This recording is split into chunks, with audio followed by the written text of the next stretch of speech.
Hello, and welcome to the Movie Universe. I'm your host, Movie Fan.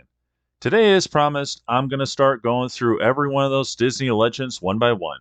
And today, I thought I'd start with the first story on the list, John Henry, the mighty man with a 20-pound hammer, the man who could move mountains. And he is definitely a true inspiration for all.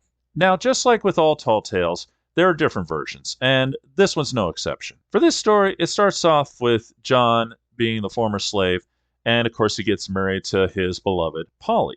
And of course he gets himself a job building railroads. And that's probably one of my most favorite scenes in this story. I'll take you there. And when did you start building railroads? Today. Of course, he and the crew are working to build that railroad track, and big surprise, the big boss comes in with a new machine, a steam drill. And with the introduction to the steam drill, it would put them out of work. And of course, John Henry challenges the steam drill, and he wins, and sadly he dies. But his legacy lives on. And, I've heard many versions of his story, and this is probably one of my favorites, next to the book I've read years ago when I was a kid. It's a great story because it's very true to the tall tale that it was based off of. It talks about how he was a big, strong man who was willing to do whatever it took to help his fellow workmen succeed in building that railroad. And most importantly, to keep them from losing their jobs. And that's a key thing in this story.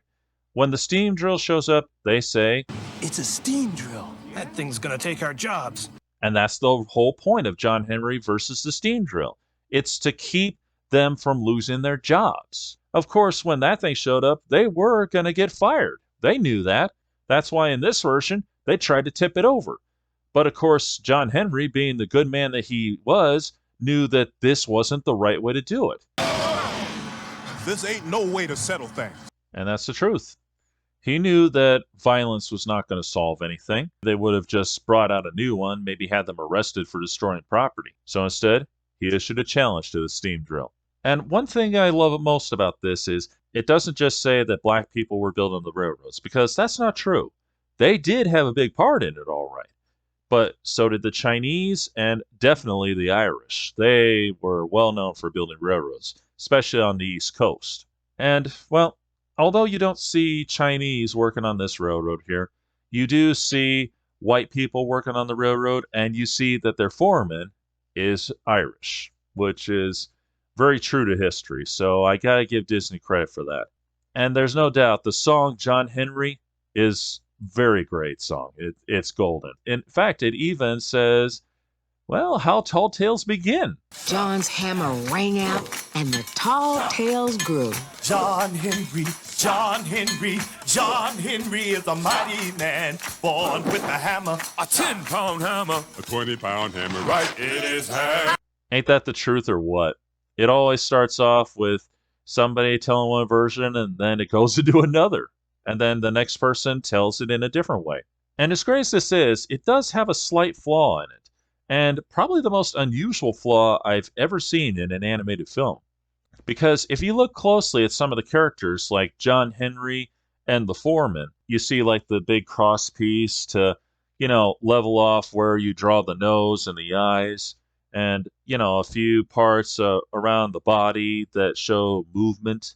Apparently, they didn't do a good job of erasing those lines like they normally do. I think this might have been a rush job because I've never seen that happen before, and it's definitely never happened since. And let's not forget, this is Disney we're talking about. They had some of the highest standards of animation, and they still do, in fact. So this is kind of odd for them to be in such a rush that they didn't quite erase those parts, at least not fully. And an interesting fact, this one was actually made in 2000. And as far as I could tell, this was the last Disney short, at least until these cartoons came along. If you haven't seen John Henry, look it up. It's a very great story that needs to be remembered for all time. Tune in next week because we're going to be talking about Johnny Appleseed. This is Movie Fan, signing off.